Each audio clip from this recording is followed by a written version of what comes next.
মানুষের কাছ থেকে চিন্তাই না করে সেই ব্যবস্থাটা আপনারা আপনার সন্তানকে সেই শিক্ষাটা দেন।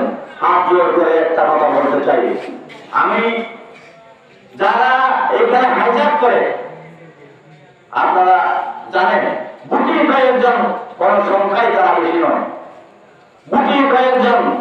আমরা চাই তাদেরকে যারা অন্যায় করেছে, এখানে সবচেয়ে আমার এই মালিকের কথাগুলো অনেক সুন্দর লেগেছে।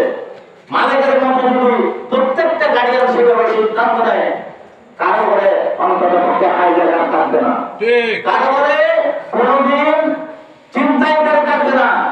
আজকে একটা মোবাইল নিয়ে বা এক সময় এই মাঝখানা নিয়ে হেঁটে যেতে পারে নাই, মোবাইলটা কেড়ে নিয়ে গেছে। কেউ সেটা আমাদের সন্তান, আমরা চিনি, চিনার পর না চিনার বান করে চলে গেছি। আমি দেখেছি অস্ত্র শস্ত্র বস্তায় নিয়ে আমার এলাকায় ছেড়ে কিন্তু আমাদের বাড়ির পাশ দিয়ে ঘোরাফেরা করেছে।